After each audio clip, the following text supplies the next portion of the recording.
third thing. Oh my God, you're going to make me think of 1 and 2 and then 3. So I get up in the morning. When I wake up, I look at the time first, and then I decide if I have a bit more time to sleep or not. And then I will look for my children. And the third thing is I will go do a yoga class.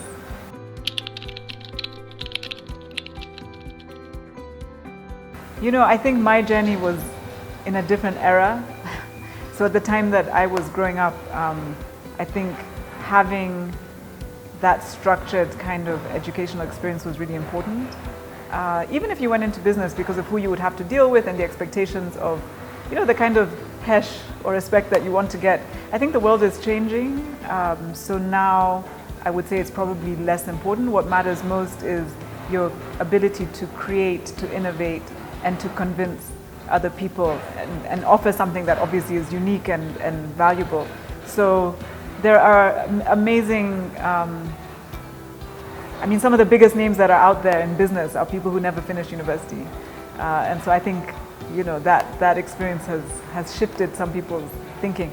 Having said that, I would really encourage people, if they have the opportunity, to go and get, further education, because it's an amazing experience. It's a time of your life that you can just sit back. You're not yet independent, so someone else is probably paying a lot of your bills, and you can just have the luxury of just, learning and thinking and hang out with other thinkers and, imagine how you're going to change the world. So it's a great thing to do if you can. Yeah.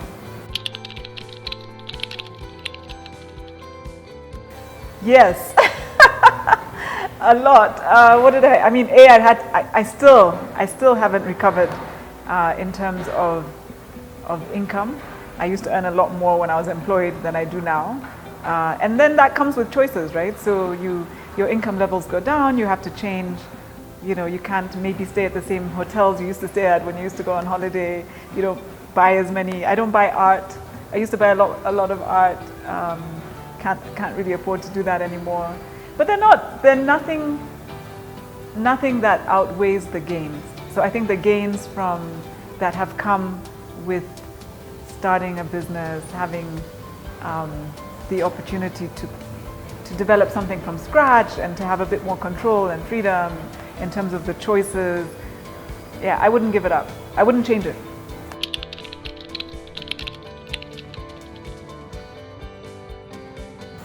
The sort of conventional wisdom would say that they lack patience, that they want everything today. Like, I met a bunch of fashion students yesterday, second year, third year, and they're like, we want to be CEOs, like now, and I'm like, wow, okay, go print a card that says CEO if that's going to make you happy. So I think there's an impatience that comes with this generation, and there's a frustration with too much structure, too much containment. I wouldn't, everything, there are two sides to every coin. So is that a lack or is it a plus? I think it depends how you look at it. So the impatience can work for you, because it can, you might find they're able to achieve more because they believed it could happen, whereas the older generation wouldn't even have tried. The structure thing, maybe when there's a bit of looseness, you can actually be more innovative and creative. So I think any of these things. My feeling about millennials is I think they're great. I want to be one. I wish I could go back and sort of start again, because the world has changed so much and the opportunities are so different and so vast. And a lot of them are making more money than I do. So there's reason. Maybe sometimes it's the older generation. It's just we're hating a bit because we're like, we didn't have it that easy. Like, yeah.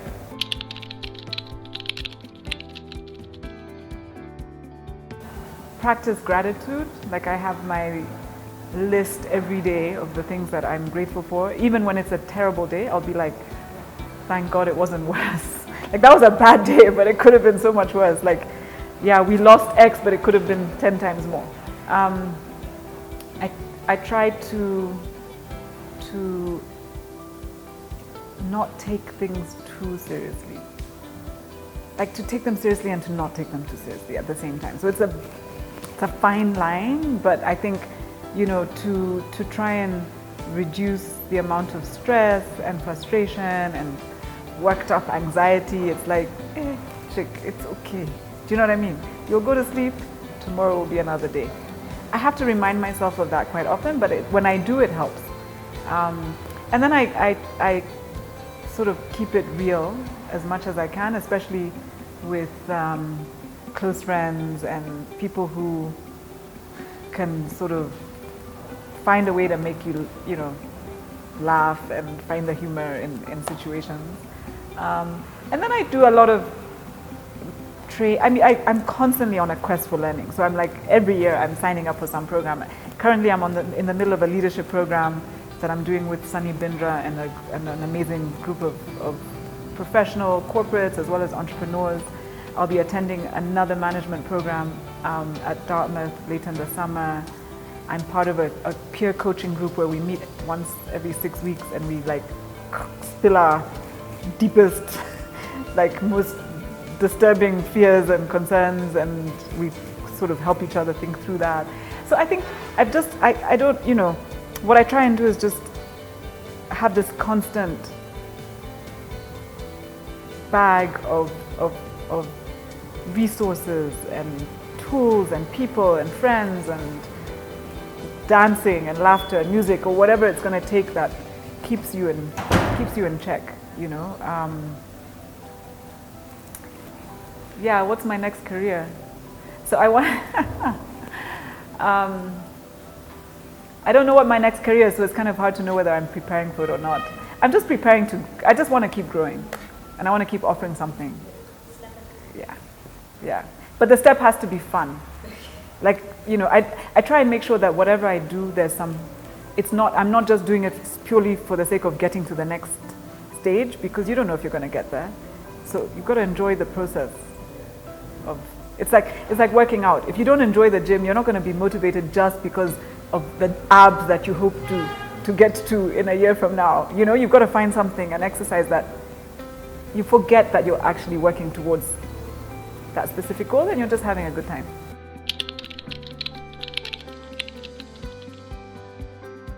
So what I would mention is the fact that we're changing the fashion space in terms of demonstrating just how viable a business, local fashion can be. And so it's a territory that hasn't yet been properly explored, and so the opportunities are endless. We're profitable and we're not even scratching. We haven't even got to 3% of the possible market share that's out there. And yet we've grown in double digits every year for 7 years. And we're offering something that is unique. As basic as clothing might seem, we've been able to identify a way to create clothing that specifically fits this market.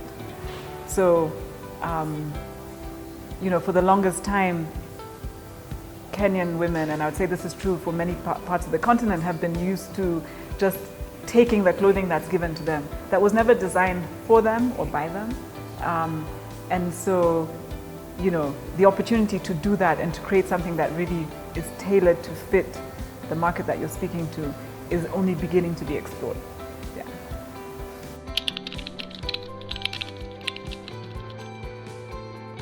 Oh my God, KWS! All right, so I worked at KWS when Richard Leakey was director the first time round. And he put together this really awesome team of, I don't know how I made the cut, but I did, luckily. And I am still best friends with some of those people. I'm actually going to be attending the graduation of the daughter of one of the ladies that I worked with at KWS next month. So those friendships, this was 26 years ago. And those friendships have lasted that long.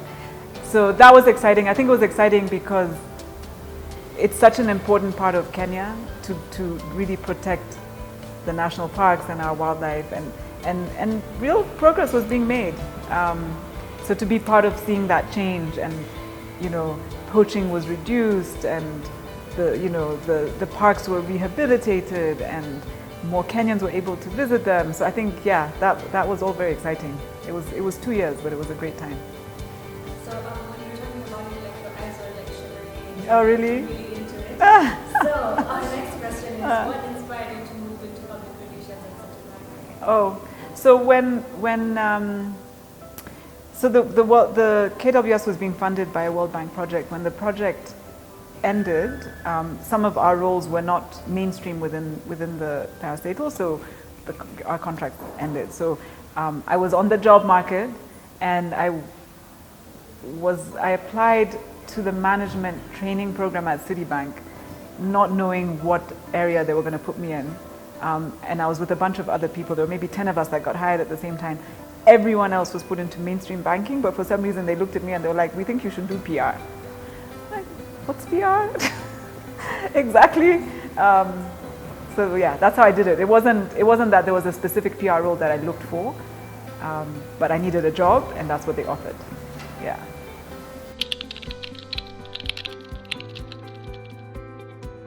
The KWS job, the Citibank job, and the World Bank job, and the job I got after that when I moved to London, I responded to ads in the newspaper. Every single one of those jobs. It's like these days it would be like LinkedIn. Yeah. And I mean, people get jobs from LinkedIn all the time. So it's like the ads. We've just hired someone today at Vivo that applied through LinkedIn. So the newspapers were the LinkedIn of those days. All the jobs were advertised in the papers, and I think it helped. It obviously helps to have a decent CV and a good cover letter, and you need to get shortlisted. Once you're shortlisted, then it's up to you to sell yourself at the interview. So I clearly did okay in the interview process. I didn't make the management. I didn't get into the mainstream banking for whatever reason, but at least I still got a job. So yeah, so I wouldn't say that there's anything too magical other than, taking the time. This is actually a really interesting topic. I wish we had more time to talk about it, because whenever we advertise at jobs and I see the kind of applications that come in, I want to talk to these people and say to them, no, you can't just say to whom it may concern for whatever job. You know what I mean? You've got to tailor your response to what you think they're looking for. Obviously, it's going to match your reality, but I mean, if you're applying for a job with a company, do a bit of research on that company. Like, find out who they are, what do they want, how can you position yourself to add value to them. So you go into an interview saying, how can I bring value to you? As opposed to, tell me what you can do for me. So people will come for an interview and they'll be like, I've always liked fashion, so for me it would be nice to work here. And I'm like, okay, but how does that help us?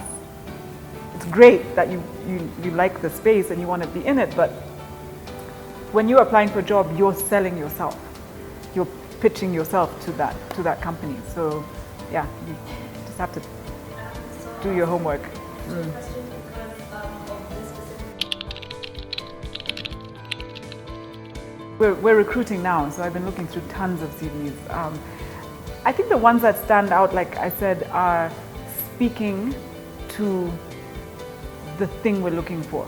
So if you see a job ad, and you can respond to the specifics within the ad, but then you try and make it a little personal as well. So if you can say, so some of the application, it's not just the CV. To be honest, I look at the application letter, the cover letter, as much as I look at the CV. Because the CVs, most of the time, someone else helped you write. And to be honest, 50% of them have the exact same format. It's like they've all gone to the same place, and it says the best thing. And then you say, so what I typically do is I'll get that, and then I'll write to the person. I'll say, actually, liked your application. Could you write back to me and answer these few questions? And then that's, another way another opportunity to kind of express yourself. So the ones that stand out are ones that are responding specifically to the needs of the job. So they demonstrate an understanding of what it is that's being looked for. And then they try and show within their within the letter how they have something unique to offer in that space. So they, you might have a CV, but you can say, given my experience having worked for this organization in these years, I believe a lot of what I've learned over the next whatever, here's what I'd like to bring to that. Here's some of the things that excite me about what you're trying to do. So they're speaking, and I mean, some of it's stroking egos, but that's not bad. If you're applying for a job, you're going to be saying, like, I love the way your company does this, or the fact that you've achieved that. It just shows that you've taken the time. Yeah.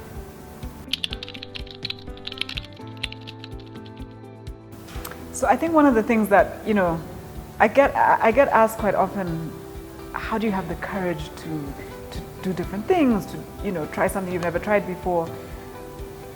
I think it's just because I fear different things. It's not because I don't have fear, So when I do the things that really scare me? No, or maybe I hesitate.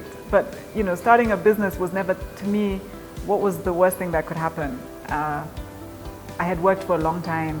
If it didn't work, I would just go back to employment. It's very different, when you're starting, what risks you're taking, and everyone's situation is so unique. So I don't think I'm any more or less courageous than most people. I just think I am afraid of different things. So if you ask me to run 5 kilometers, I'll freak out and I'll be like, there's no way. But start a small biashara over there, then that's a whole, it's a very different, so yeah, yeah.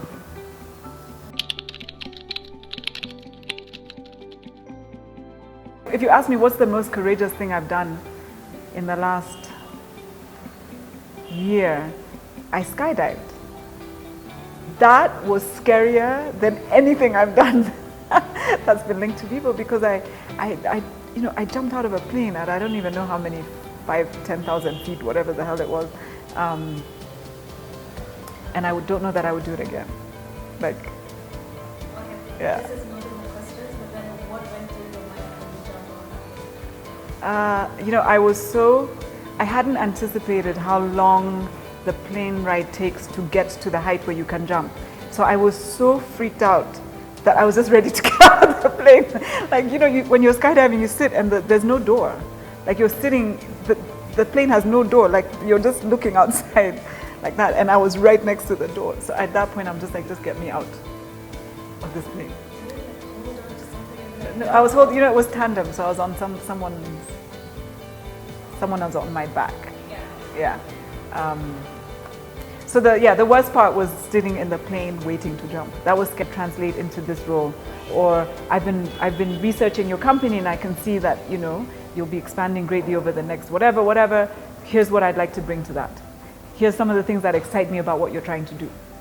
So they're speaking, and I mean, some of it's stroking egos, but that's not bad. If you're applying for a job, you're going to be saying, like, I love the way your company does this, or the fact that you've achieved that.